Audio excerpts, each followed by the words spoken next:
Hey, what's up? It's Jim, and today I'm going to talk about the bad guys to what? Hold on. Wait, hold on. Stop. Jim, I do not think you want to play any clips from Bad Guys 2. It's probably not the best idea. I sincerely think they are going to take your channel down. They do not play strike after strike after strike. Take it from your good friend, Tariq. Do not do it. Oh, thanks, Tariq. Yeah, a really similar thing happened to me last time I reviewed a Bad Guys movie. I guess I'll have to sort of come up with an idea on what to do instead of clips or something. Maybe I should find someone who could make me some. I'll do it again.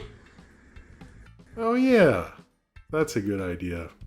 Okay, I'll have Sophie do it again. And I think I'll reshoot this during the day or something. So The Bad Guys 2.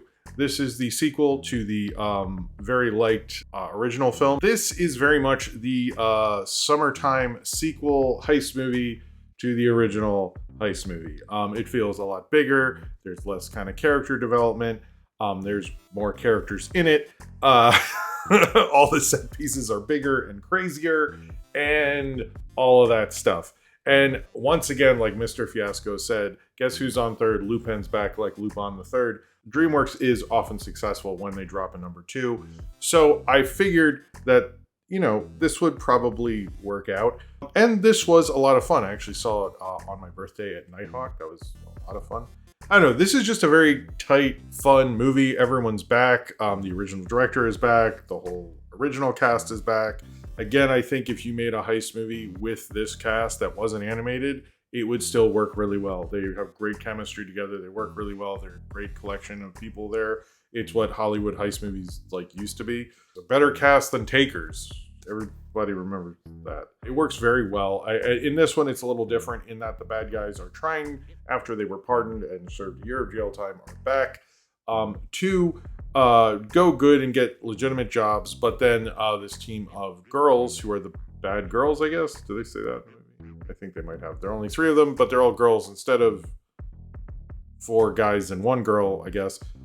They are going to do the biggest heist of all time, where they try to get this thing called MacGuffinite, and they need the bad guys to help them do this, involving a spaceship and going to space and all this craziness.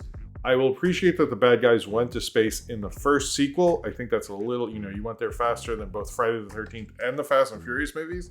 But hey, I mean, those are technically heist movies at this point. So, I guess it's like they're just speed running to stuff. This was a lot of fun. It really is like a good summertime tight sequel in a sense. I'm not the biggest Oceans fan, but how people feel about Oceans 12, I guess. Not necessarily me, but like other sequels when I was a kid, like Austin Powers 2 or something, where it's we all know it's not as good, but you have a lot of fun with it, and it's tight enough that you're willing to let it go. And I would say that with this one, the MacGuffinite thing, as I did make a MacGuffin video a long time ago, and I do sort of think about how people use MacGuffins. It's kind of interesting. I sort of think it is a MacGuffin because it's sort of like an unexplainable stone, and don't sort of worry about the mechanics of it, and you don't care about it as an audience. That's what a MacGuffin is. So I guess it was technically a good way to use a MacGuffin. I did think it was a very obvious thing, but it's also a movie made for families and kids and stuff, so it's fine to call something MacGuffinite. I really did like how it works really well. There's certain sequences. The opening sequence was really amazing. That shot where he is coming down from the ceiling, and then the suit pops off him, and he's in a nice suit, like a actual suit someone would wear to work or something. That I loved that shot and that kind of movement, and it was so flawless, and that was really much the Lupin the Third influence, you could tell. Through that sequence was really maybe my favorite sequence in the entire movie. I did like the space stuff a lot, and I like how they use the preconceived motion, particularly piranhas farting, people just that's just a part of these movies, which I think is funny.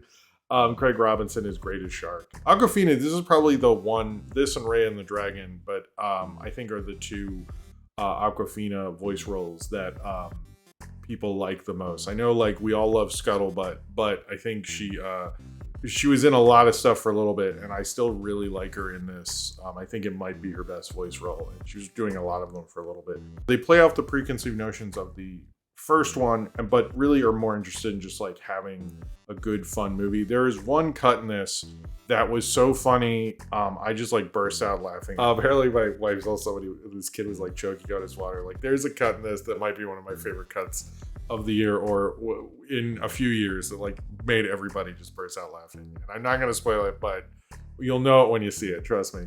It was a fun sequel. It really got what you want from it. I think one of the things when DreamWorks does sequels is they very much understand the theory. At least with Shrek 2, I have not seen Puss in Boots 2, and I need to do that. But with Shrek 2, at the very least, they were very smart at understanding what worked about the first one, but like keeping the theory of what worked about that film as well. And I think it works that like these guys are being manipulated into doing something they don't want to do. They're being forced with the perception of themselves that they're formerly good guys and now bad guys. They're trying to change their perception, much like in the first one, but it's a different perception that they're now changing.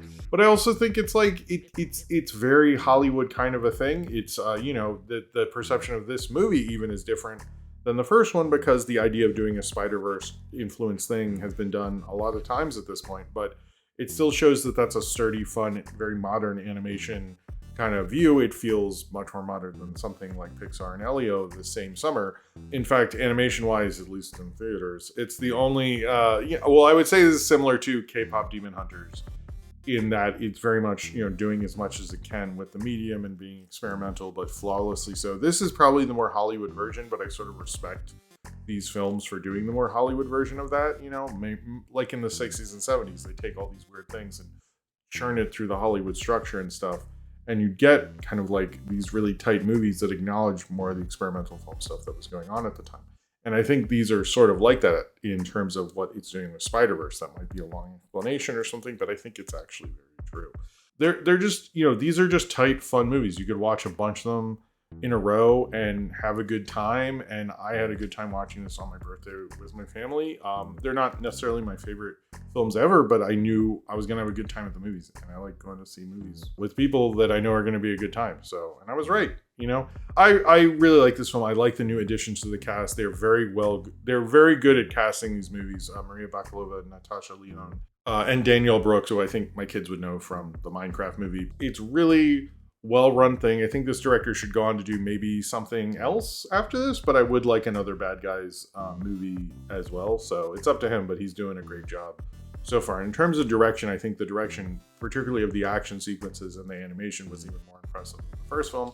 Although I think the story and the characters hit harder in the first film, this still shows a real prowess of an animation director to nail this off. He probably knows that, much like Lupin III, that was a great showcase for a lot of big animation directors. As you can see from live action films to animation, I think if you have a really talented director, he knows how to like show off with sequences and just innovation and stuff to do that. And some of the heists in this were just a lot of fun. It's fun seeing them like dress up and do silly stuff, and I don't know. I like the twists on twists kind of things in these, at least. A good heist movie can be a lot of fun, and I think these continue to do that and do a great job. So I was really happy. I think The Bad Guys 2 continues the tradition and continues the idea of twists on twists. In the end, it all ties itself up nice with a bow, even if you're wondering if that bow is a twist within itself. So if you've seen The Bad Guys 2 and you would like to talk about it, then comment below in the comments and subscribe if you would like to. And thank you to Tariq for doing a cameo in this video. I really appreciate it. And thank you to my collaborator on these past two fair use Bad Guys reviews, Sophie, my daughter. She's done a really, really great job working with me on this, and it was a lot of fun to do. Thank you guys for watching these last two videos. It was a fun project and a good way to make a review without getting in any trouble. Hope you liked it. Thanks for watching.